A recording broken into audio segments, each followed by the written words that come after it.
There are a number of different ways the partnership would be started. If a lecturer in a VET environment sees a need for some extra support, they may approach their program manager, and then I will be asked to have a chat to this VET lecturer. Sometimes it's just organised and we're just thrown in the deep end together. Other times I've already worked with the various VET lecturers, so I've already got some sort of a relationship with them. But no matter how it starts, I like to actually sit down and talk to the VET lecturer, see whether the CAVSS is what they really need to help their group. If it looks like it is, I tell them more about CAVSS and the team teaching requirements, and then the VET lecturer will be telling me about the sorts of problems that they would have generally in the classroom where they feel CAVSS would be useful. If they're not too sure, usually I ask, what sort of things do you have trouble with in class? What are generally the problems? And it often comes up that people don't have the numeracy skills required for the course that they're doing. Sometimes they have students who have trouble reading the material that they're given to read. And then we discover that CAVSS really would be a great way to help these students. I go about starting a team teaching partnership by getting to know the lecturers first off. That can be, well, in my experience, getting to know the lecturers has been by coming into the department where those lecturers work, having lunch with those lecturers, talking to those lecturers about their students particularly. That's probably been the main focus that I've found has been successful. When I introduce a CAVSS lecturer to my students, I basically don't make a big deal out of it. Just basically introduce him as I would anyone else and just blend him in very gently, and I just do not make a big deal out of it. I do give a little bit of information about why he's there, and that can be things like he's here to assist in some aspects of this particular course, and that's generally enough. The guys just tend to go, oh, okay, and that's it.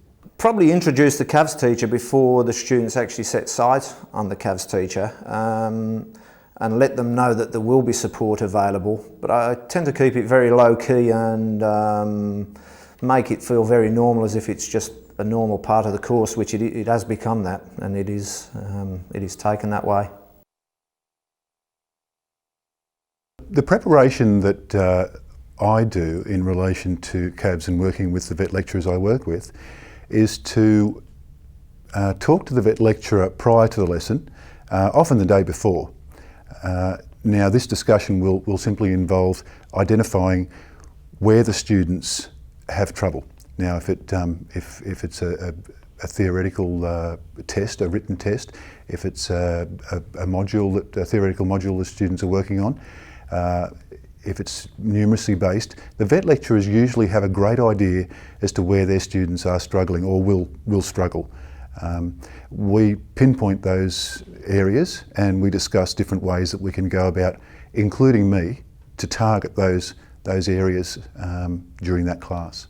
When it comes to planning for VET courses, that you need that time to sit down together. You need to listen, probably is the biggest thing you need to do, and ask lots of questions of the VET lecturer about what they're doing in their program and their course, because they are very skilled lecturers and they know their industry really, really well, and therefore they are the best source I've found for information about what's involved in their course and areas that they may have that are tricky for their students, or the problem patches that they've got or going to face, or the potential areas that they need to sort of look at in terms of where a CAVSS person can be there to assist them. In this college, as the CAVSS lecturer, I'm also responsible for setting up the program.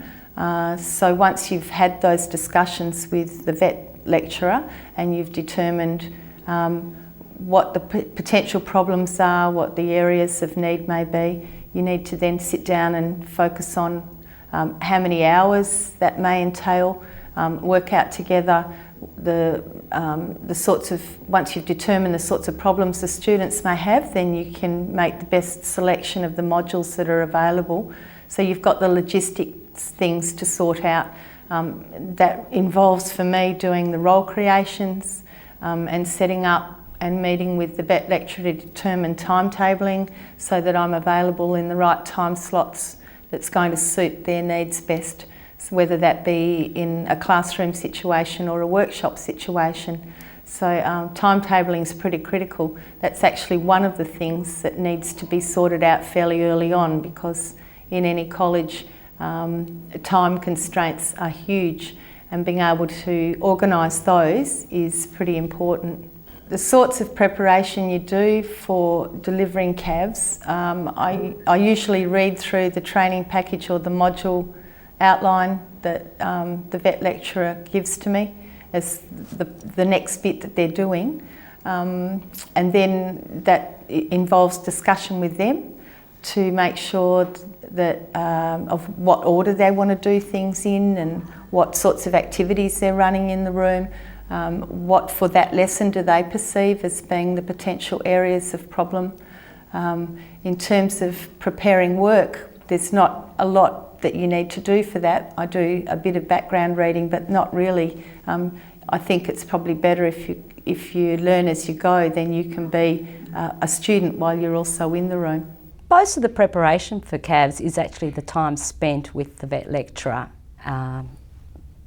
before classes and then after class, to find out how things went, whether the help I gave was the sort of help that was needed, what sort of help perhaps would be needed for the next class based on that experience of that day. Because sometimes you don't really know when you first start just how useful you will be. So yes, just getting down there and getting yourself known. The planning of the classes is very important, but you cannot plan it all at the beginning. It is an ongoing process that each experience that you have in that classroom, you get to know a little bit more of what sort of things the students really need help with.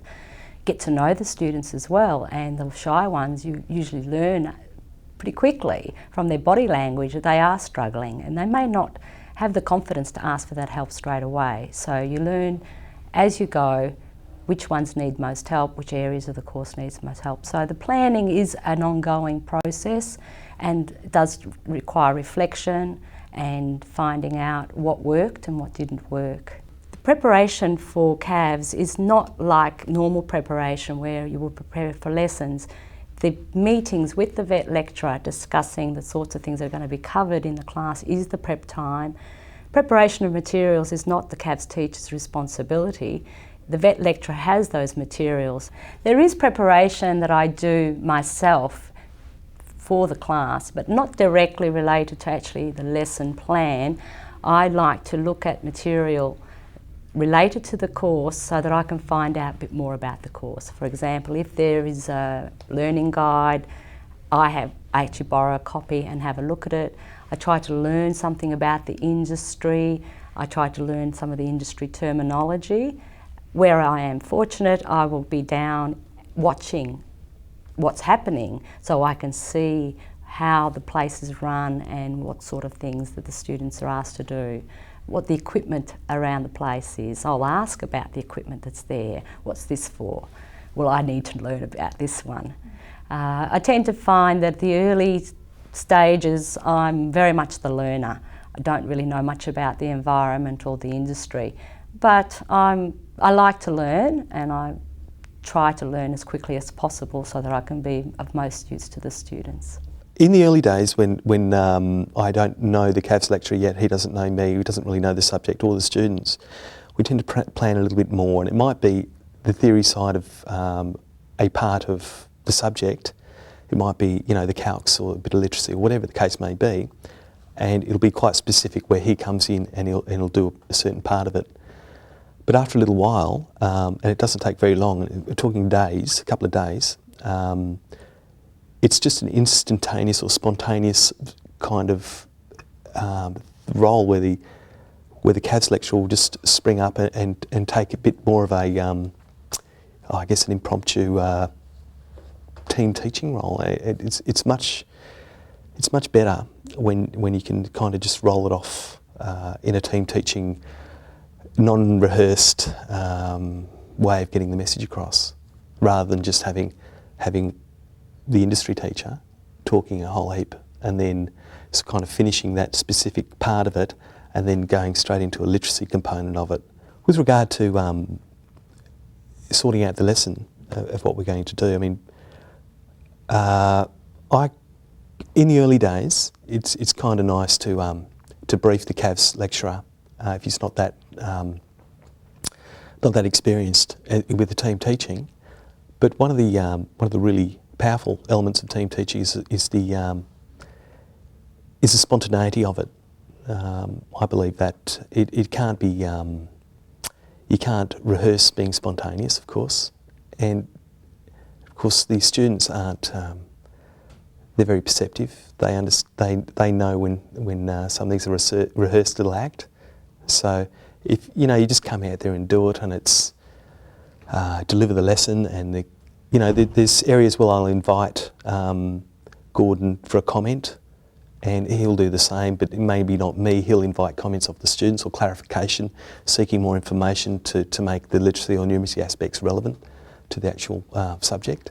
Having a CAVSS lecturer in the room certainly lessens the load, and that's to do with actually the practical side, actually doing the job and preparation for the job.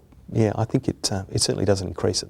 We really spend very little preparation time now because we've worked together for quite a while, and we're both very familiar with the way each other works. And so initially there was a fair bit of discussion and planning, and it's become very minimal now. Very little time is spent planning.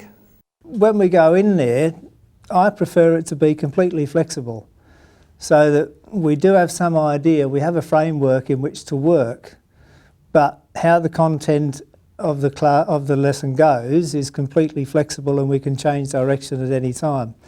I find that this works a lot better with the kids because they might be on a roll on a particular thing that they sort of like, and I don't think it's good to change direction if we're getting the message across. So completely flexible is the way that I like to deliver the lessons. We play it completely by ear. That's part of team teaching, not that the CAVSS teacher will do half an hour or I do half an hour. We play it completely by ear. And the way that team teaching goes is that we just pick up where the shortfall seems to be. We know from past teaching, because I've been teaching the pre-apps for close to 3 years now. This is my 4th year running, and it's well known that they always struggle in certain areas. So that's how we sort of determine what the CAVSS lecturer will teach. However, each year the classes seem to be different, so you've really got to feel your way and just work out what that actual group needs, what support individuals may need to lift them up to the same level. Generally, you'll find quite often the students actually identify it for us. We've got a couple of students in now that actually say, look, I'm not very good at this, or I need help, can you come over and, can you run through that again? So generally, and then as soon as you start running through it, the other guys say, oh, well, I wanted to ask that question, I just didn't feel comfortable. Team teaching has slightly changed the amount of time that we do take to prepare for the lesson. This is due to you working with another person, so if you're going to work as a team, you really need to spend a bit of preparation in building that team in the first place. So there is a bit more time involved in planning that, because otherwise you just wouldn't function as a proper team if you're not planning. Poor planning produces poor quality lesson, basically. We have trialled that and learnt by that trial. We did a lot of talking in the early stages before we actually got anywhere near a student, or before I got anywhere near one of her students. We just sat down and talked about it, and we talked about the programs she was doing and the sorts of issues that would come up and so on. That's how we went about it together. Look, it was very much a joint thing. I can't really say I went about this and I went about that, because right from the very beginning, once I'd introduced myself, it was a joint enterprise, and it's remained a joint enterprise ever since. It's not an individual thing at all. CAVSS isn't. It's very much a partnership right from the beginning. I try to work, and I think I do work, at every level in consultation with and under the direction of the VET lecturer. I see myself in the CAVSS relationship, not in other areas of teaching, but in the CAVSS relationship I am, as I see it, very much a junior partner. Okay, I am the junior partner in that relationship. It's up to the vet lecturer that I'm working with to tell me what he or she wants me to do, what kind of knowledge I need to have. I try to go beyond that because I'm, naturally inquisitive, but ultimately that's where the direction is not set by me, it's set by the vet lecturer. That's really what I'm trying to say. I found that works very well. If I try to overstep that, it starts to fall apart. I never give advice to vet lecturers. Vet lecturers are the teacher in the class. They're responsible for their class. They're responsible for their students' outcomes. They're responsible for the teaching in the classroom and the workshop. I'm a literacy and numeracy support teacher that team teaches with that vet lecturer. Designing materials and resources is not something I do. However, one of the lecturers, for example, that I work with in the tiling department, came to me one day and asked me if I could advise him, or if I would give him some assistance, I should say, in relation to a couple of activities that he was having a bit of difficulty with. And I was more than happy to help him. And we ended up designing some fantastic resources in relation to quite a complicated activity that third-year apprentices do.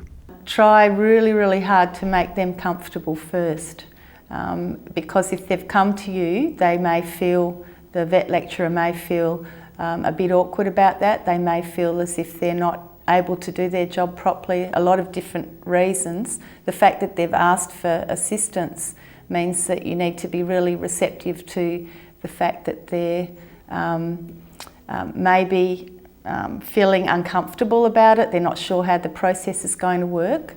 So you need to be very respectful of their ability and the fact that they are in charge of what they're doing here. Team teaching is a relationship that takes a while to develop. It doesn't usually happen on your first session, but that doesn't mean it won't. I have had some situations where very first time I've worked with some teachers, it's worked beautifully. It's just automatic.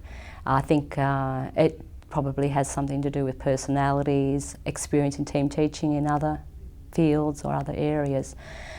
However, there are times when it can take quite a few weeks, and there's various reasons for that.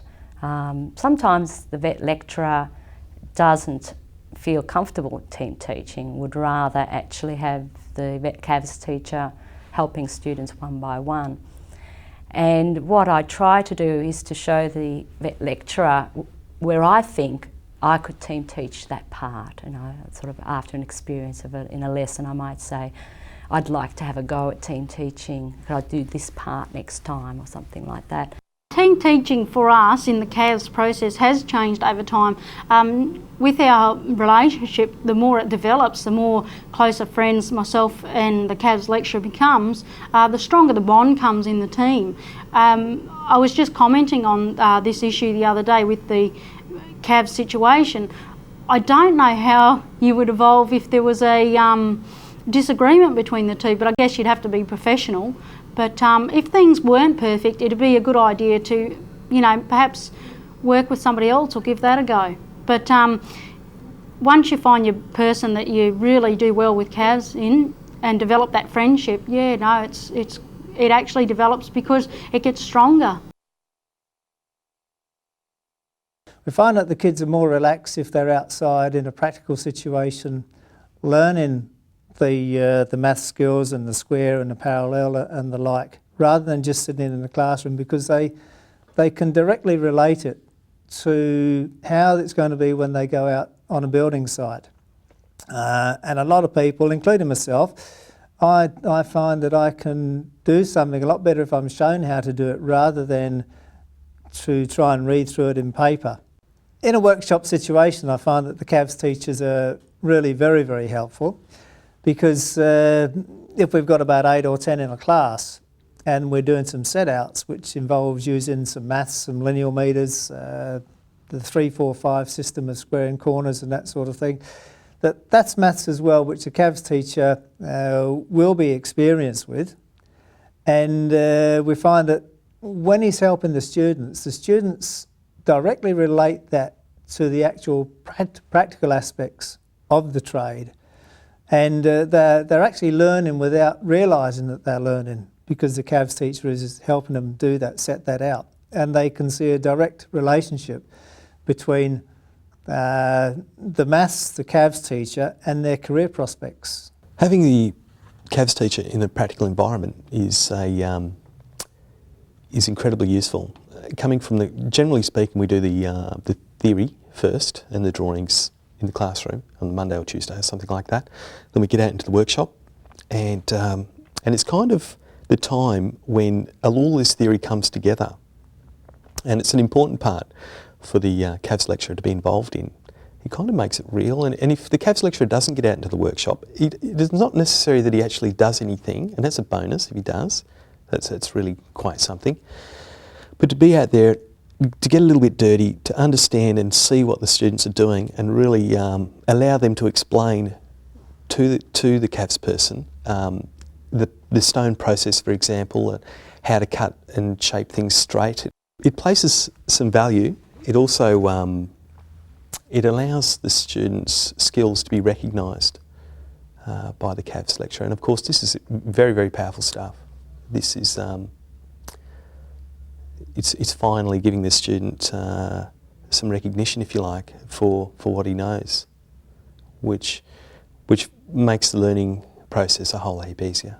Teaching in the classroom takes on a more of a structured process where we can actually get up on a board and write, you know, instructions down for everybody. Whereas when you start to go into a workshop, because of the types of machinery we have, such as lathes and things like that are quite dangerous, it makes it a lot harder to do a group situation. We have to go into a more individual situation. So you find in the workshop it's more individualised in the CAVSS training, whereas in a classroom it's more of a group arrangement with the students. I find I'm often helping students with those basic math skills of being able to actually take those measurements, use the formulae, especially the formulae as they get more difficult, like volumes. The students do struggle. So I find that it can be of real help to them if I can teach them those basic math skills and show them how to understand the formulae so they can apply them in any situation. Another example, a bit more practical, a lot of times they need to cut out materials and they're asked to do things involving circles and angles, and you can see this look on students' faces, oh no, I hated algebra and I hated geometry at school, and all of a sudden I've got to do it. So some basic lessons on geometry, showing them the practical application of that when they're cutting out, for example, a circular disc. The students to see the relevance and therefore are more likely to listen and learn about the maths concepts that they need. You have situations where, as you know, people now have as part of their training packages, they get, you know, instructional materials, books that they work to, and despite the best efforts, I think, of the people who write those books, and people are trying very, very hard, I'm sure, a student who is, you know, perfectly intelligent and a perfectly rational being will just look at the vet lecturer and you and say, you know, I don't understand a word of this. Now, you put that same person in the workshop or whatever and they can do the job. But there is a real problem. You know, for example, you know, you get the self-test. You get a body of material, of instructional material, and then you get a series of self-test questions. Now, one of the things I found myself doing, actually in the hospitality area particularly, is showing people how to relate the questions to the materials in the book.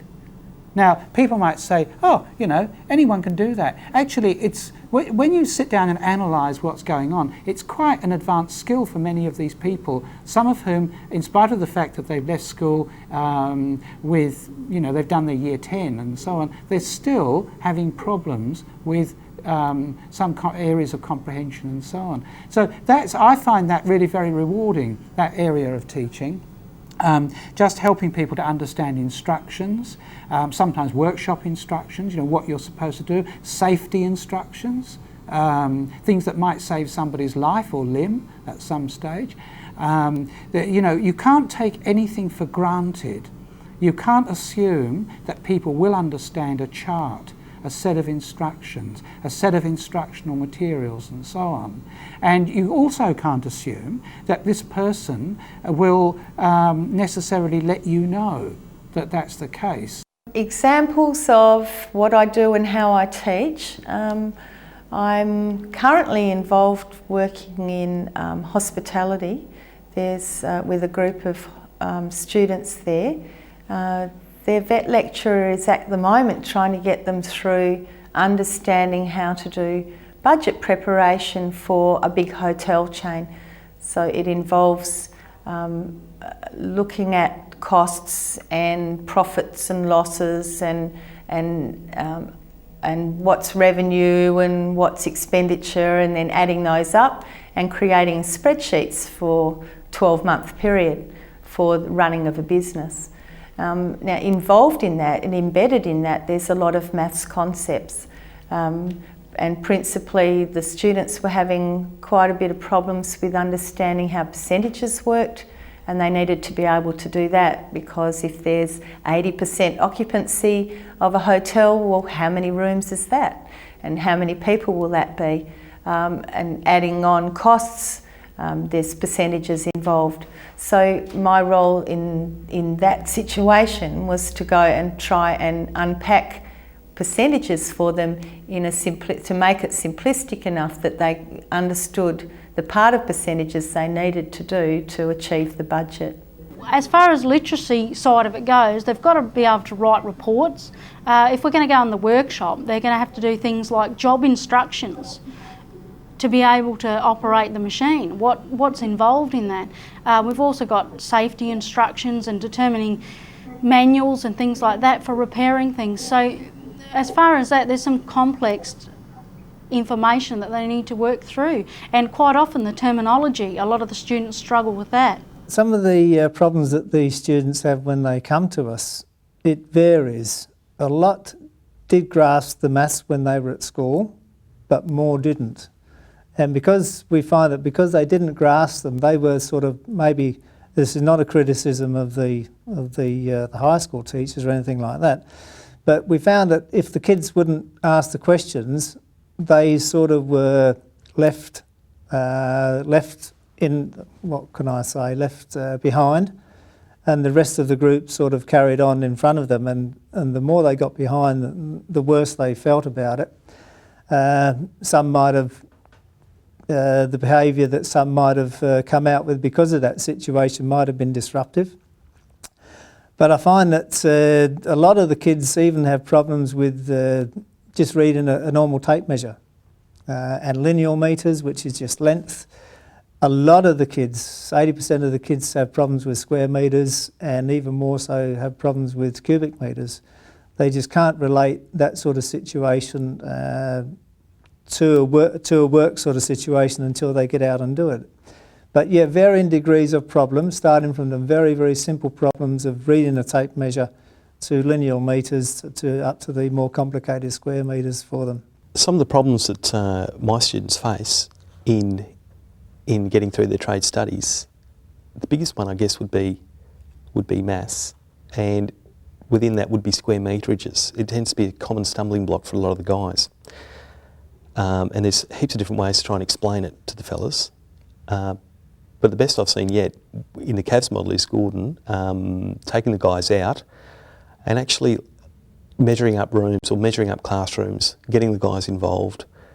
A little trick he uses is not to pretend to know too much about the actual stone or the material being used, but to allow the students, to engage the students by making little mistakes or asking them for clarification on what he's talking about.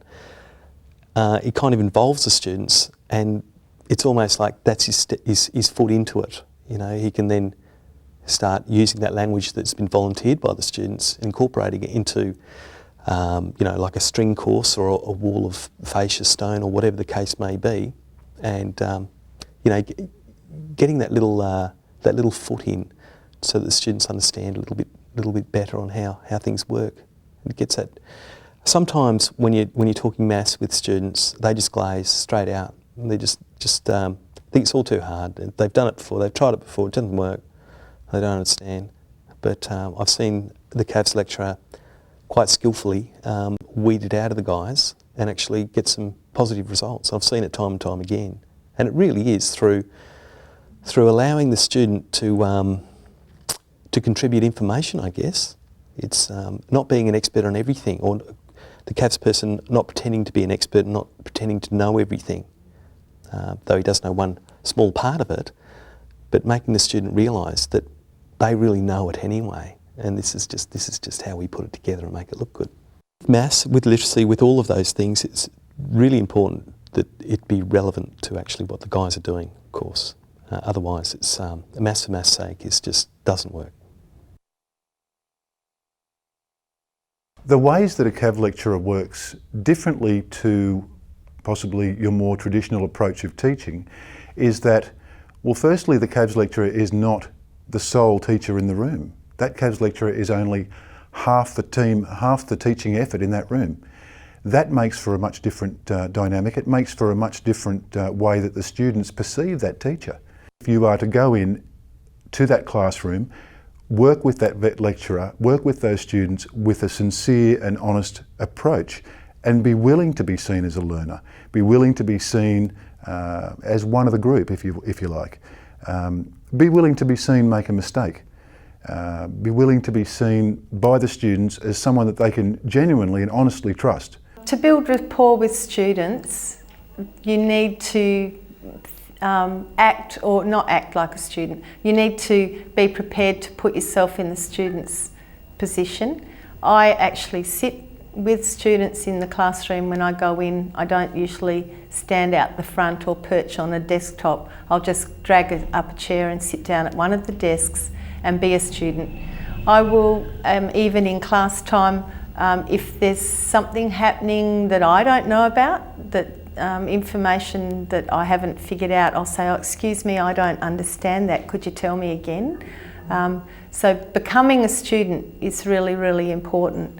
And that helps the students as well, because quite often, I'll be, in the early days especially, I may ask a question which is something that the students also maybe want to know about or didn't get either the first time round, but were unsure about asking. And it's a really, really good way of modelling for students that they can ask questions and that the lecturer isn't going to be put off by that. You need to be there for the students in terms of supporting them and backing them up if things aren't going particularly well as well. At the start of any CAVSS relationship, you need to just focus on fitting in and doing what you're asked to do, I suppose. Ask lots of questions about what's happening and what they'd like you to do, rather than going in there and trying to establish your own set of criteria or rules to the room, because that's not what you're meant to do. Things to consider when you're making a transition from mainstream teaching to CAVSS teaching is that you don't need to be prepared, like I've said already, with heaps of work for students to do. You need to be really, really flexible. You need to be able to understand processes that students need to go through to achieve an outcome. So for example, in maths, you need to be able to really clearly identify where the problem area is for any particular student on any given day, and then patch that hole up in their knowledge so that they can move on with the learning that they're meant to be doing in their training package. You also need to look at whether the student really wants you in their face. Sometimes in the early stages, the students that really actually need you the most are probably the ones that are most reluctant to accept the additional help because they don't want to be picked out. So it's really important that you make sure you share yourself around the room and work with the better students in the room who are actually coping, as much as students that are not coping so well. And sometimes I've found that as a CAVSS lecturer, I don't actually need to necessarily teach a student who's struggling but I can be the one as the catalyst who can actually put that student in touch with someone who does know what they're doing. And by having two sets of eyes and two people in a room, it makes that easier to pick up quicker and make sure that those students who are struggling are getting assistance from somebody, even if it's not me. The vet lecturer does know it. They know it inside out and back to front. And they're never going to leave you just to flounder on your own anyway. They'll always make sure that you're supported in that regard. So I guess not worrying about not knowing content is a good thing to remember. I guess as a CAVSS teacher and a literacy numeracy teacher or expert or whatever, you have to hang up your ego. I mean, you're going in there to be a support role, and it's not about you programming a program that you think behoves the students. It's about adhering to a program that their lecturer has already organised. So in essence, you have to blend in rather than being the dominating force in the classroom. You have to blend in, you have to pick up the gaps, you have to try different strategies, and you have at all times not to undermine the lecturer that is their principal lecturer. Despite the fact that I don't know a lot about the industry in the early stages, I believe I'm still quite useful to the students because of my skills in literacy and numeracy, and I can identify with the students the sorts of things they might struggle with. Being the learner myself, I'm actually in the same boat as some of these students trying to learn. However, my students often do know a lot more about the industry than I do, so they are actually teaching me about the industry and the terminology. So I have a dual role as a teacher and a learner. When I'm in the classroom, there are times when, especially in the early stages, when students think, well, who's she? What's she here for? Is she going to tell me I'm dumb, that I should have learnt this at school?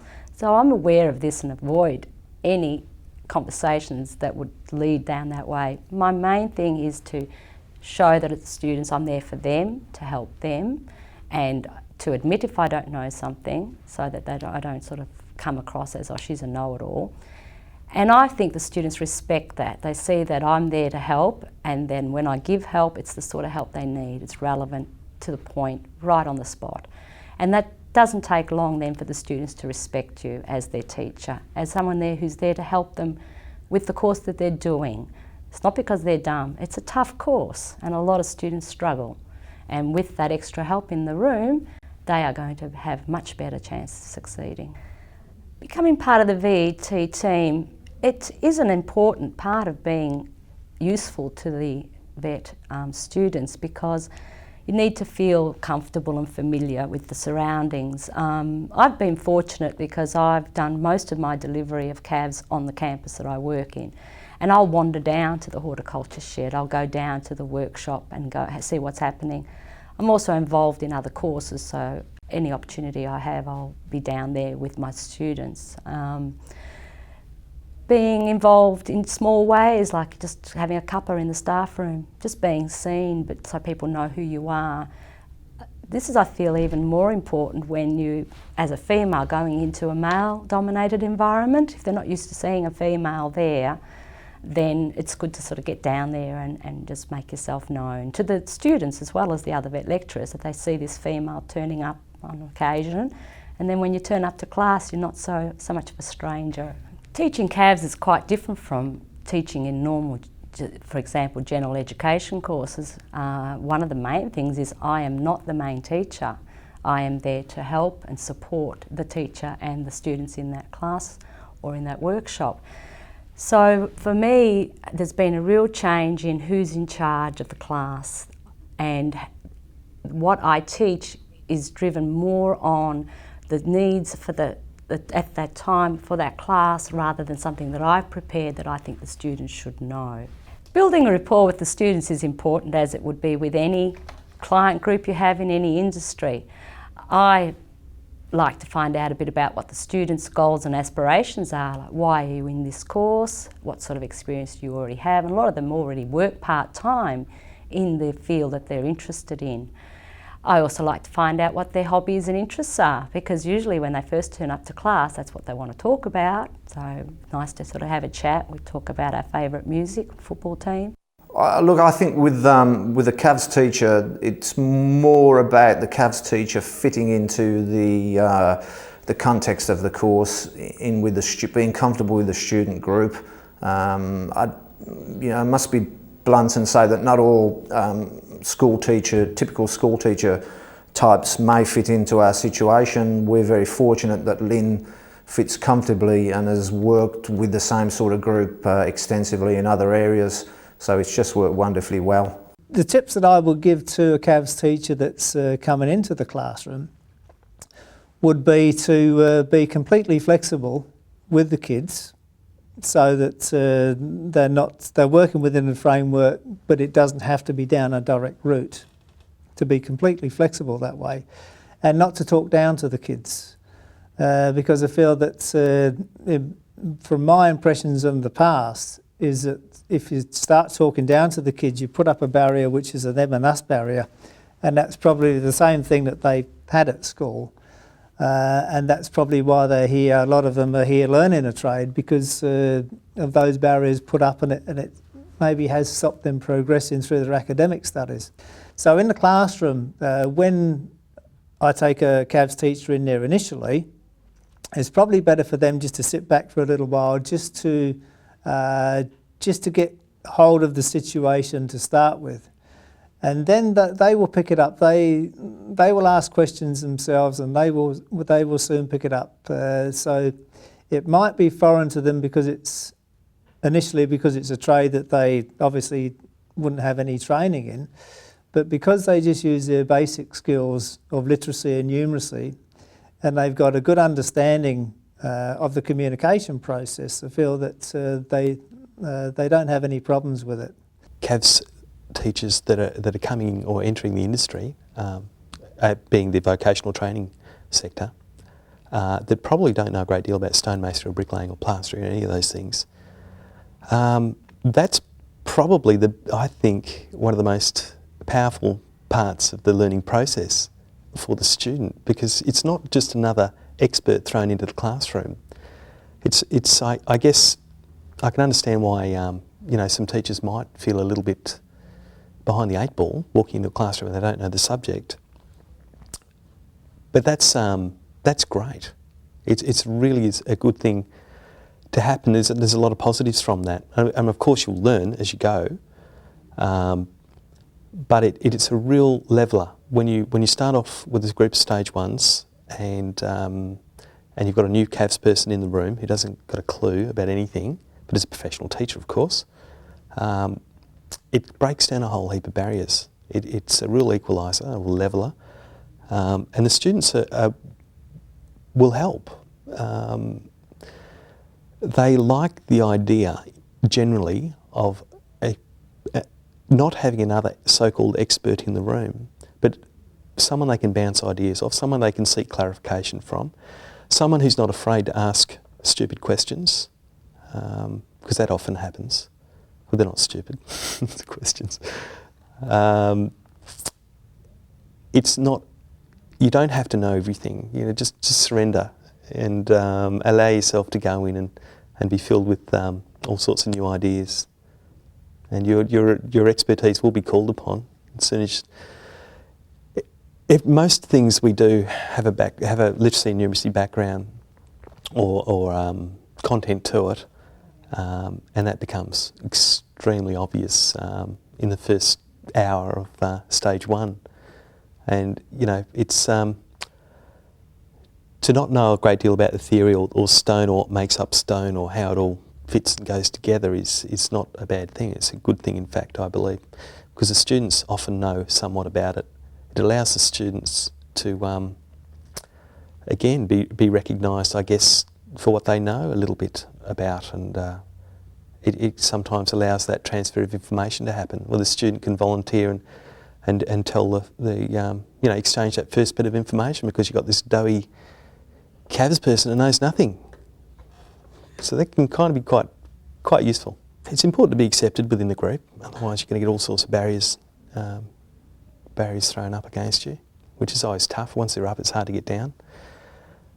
But like any situation, it's just respecting the guys for what they are and for the path they've chosen, valuing what they know, I guess, recognising their knowledge and skills, and a bit of empathy, a bit of understanding for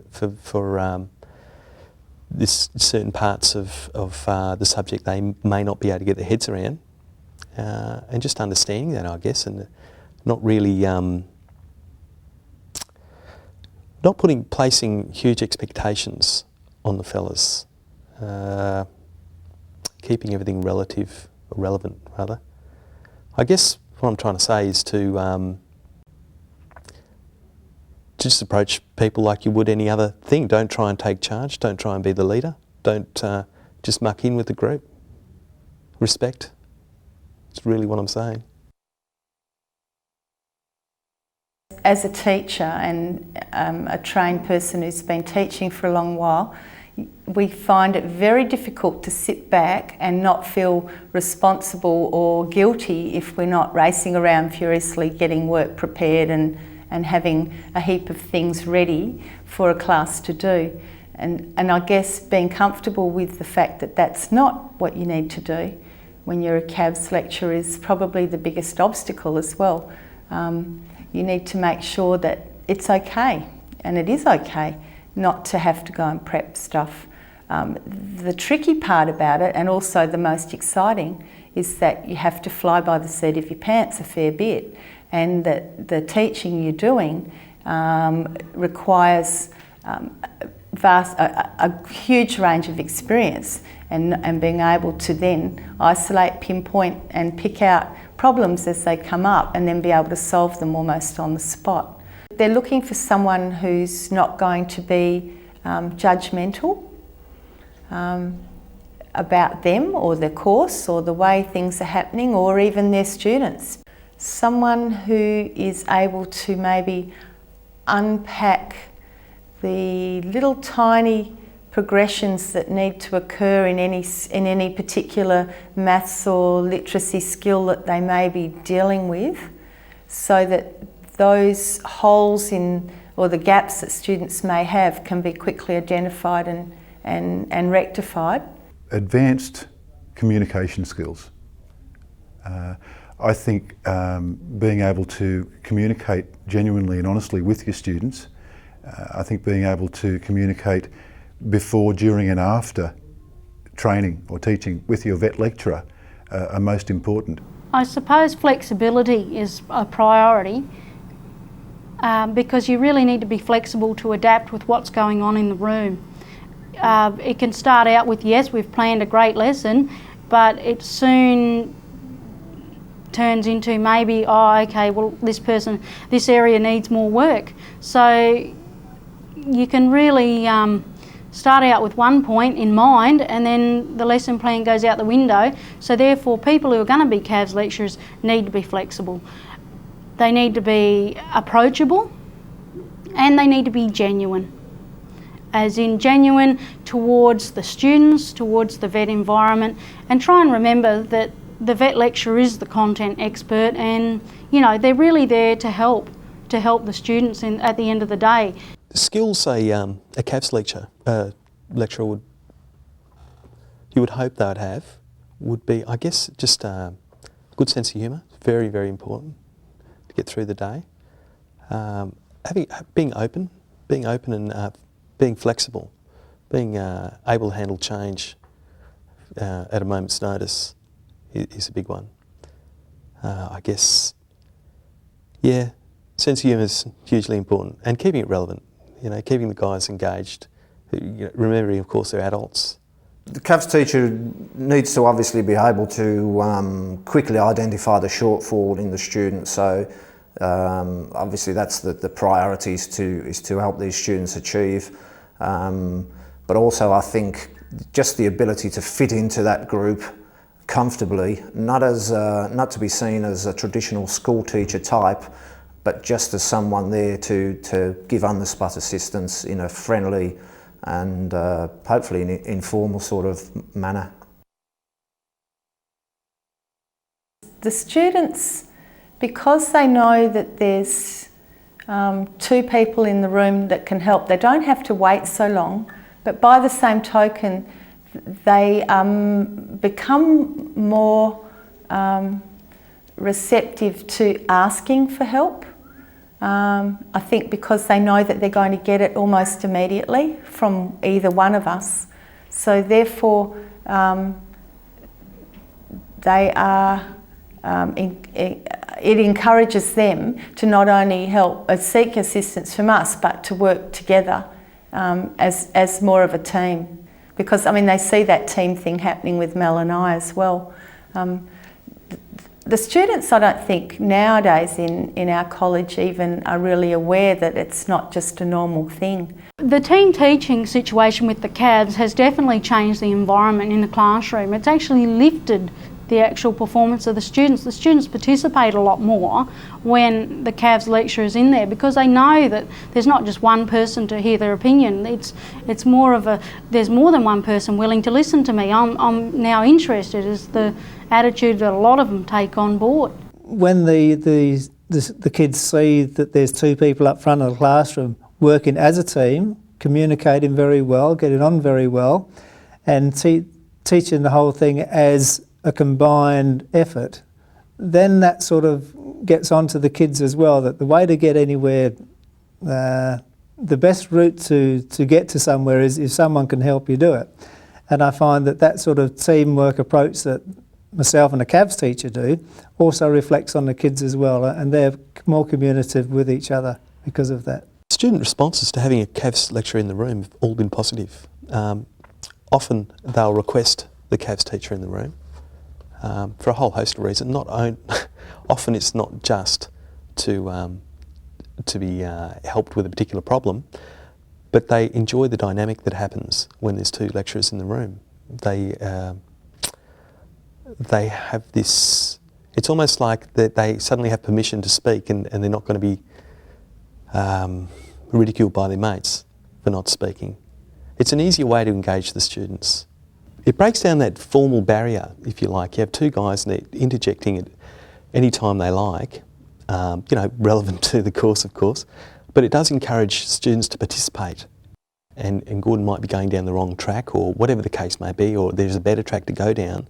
The students will volunteer that information quite quickly, and it's a lot of fun. They become valuable. The students become valuable because they can then give out information as well as receive it. And once you get that two-way information swapping happening, life is a lot better and easier, and things are a little bit more easy to understand for the students. An interesting thing happens too when the guys get a little bit more accustomed to the team teaching scenario. You often have a really interesting thing that happens. Some of the students will help other students along the way. It's almost mimicking the CAVSS role. I haven't seen it happen so much just doing standard, one lecturer, group discussion sort of stuff. But certainly after a little while doing team teaching, with the CAVSS lecturer, there is certainly a bit of carry on of the role. I mean, some people the students tend to help each other out a little bit more. I'm not sure if it's got a name yet, but it should have. In my opinion, the biggest blunder that a CAVSS teacher can make is to criticise the vet lecturer, especially to do so in front of students.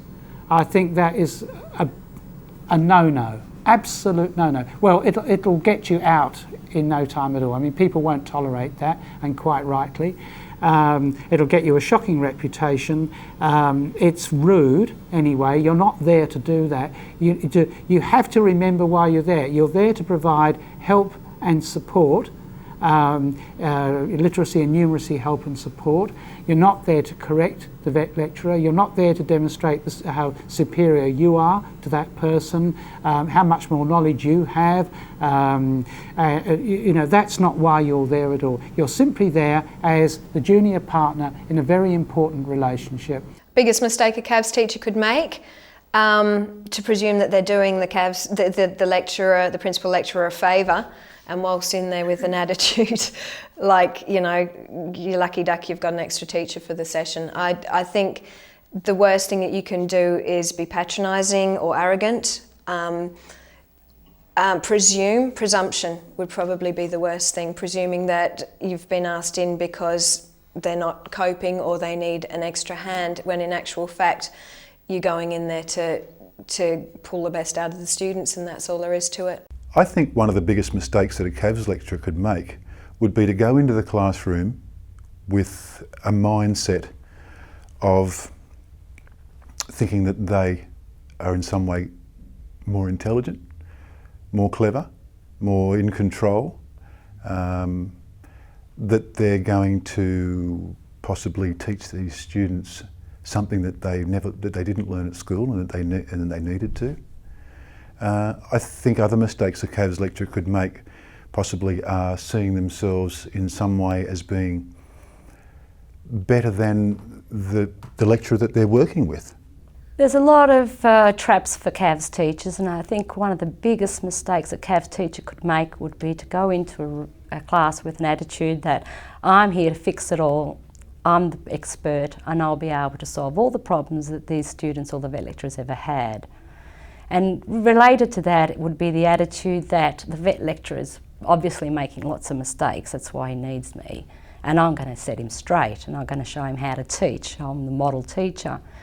So saying all that, it's very important to remember that you are an assistant in that room. A big blunder that a CAVSS teacher could make would be to go in there and think that they're the font of all knowledge and to assume that their responsibility is to take over and fix up the not only the literacy or numeracy problems for the students, but to fix up the way a CAVSS or a vet lecturer teaches.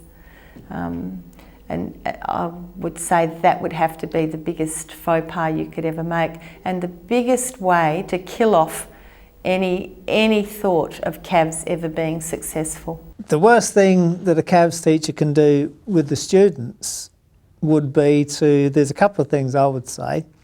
That will be to start talking down to the students, because they possibly might have had that before, and to be inflexible with them.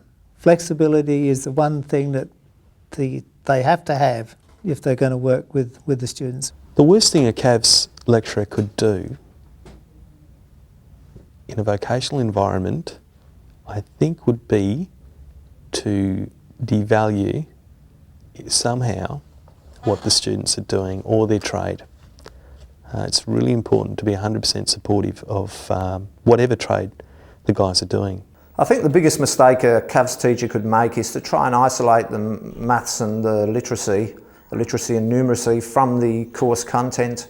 I think the students really want to work with the course content, and they will accept the literacy and numeracy as part of that to help them achieve. But if we isolate it and go back to a sort of school situation where we're learning literacy and numeracy as an abstract subject from what they really want to be there for, and I think that's a mistake. The biggest tip that I could give to anyone that's thinking about being a CAVSS lecturer would be to maintain that focus on your student. I think if you can maintain the focus on your student, it will assist you enormously and assist the students particularly, whether you're in the classroom or whether you're talking to the vet lecturer. That is going to be your sole focus. I think if you do maintain that focus on your student, you're going to win the student's respect, and I think you are going to largely win the vet lecturer's confidence. A valuable tip for CAVSS teachers, I would say, is to be flexible and open and willing to learn. It's a wonderful experience to get out and teach in a practical setting, and the classroom or the workshop has opportunities that you'd never really thought about when you've been perhaps teaching in general education. The fact that it's industry specific, there's a goal, the work that's covered has meaning and purpose, and it's very rewarding to see the students enjoying what they do, and from my point of view, it's really good to learn something myself. In a few words, remember why you're there. Remember why you're there. To provide literacy and numeracy support. You're there in a support role. If you keep that in mind all the time, you won't go wrong. I think the most valuable tip I could give to any potential CAVSS teacher would be just to enjoy it. It's a chance to make the best, take the best of what you can do and go into a completely different scenario, and it's a really great opportunity to meld the two different ways of doing things, and I think that it's good fun, and I would say go in there and really enjoy the experience. Listen to both the vet lecturer, listen to both the students as well, and remember you're there to supply a service, customer service, to support yet the students and also the vet teacher, because at the end of the day the goal is to get the students through the program. The most valuable bit of advice I could give a potential CAVSS lecturer is to really just remain flexible. Don't worry, you don't have to be in charge all the time. That's okay. It's okay to you know, you're not playing second fiddle, but just relax and go with the flow, and not to take charge, basically, and just follow the lead. It's easy peasy. I think that the real secret for the success of a CAVSS teacher is as in our situation, Lynn has fitted into the group rather than the group to have to fit the CAVSS teacher.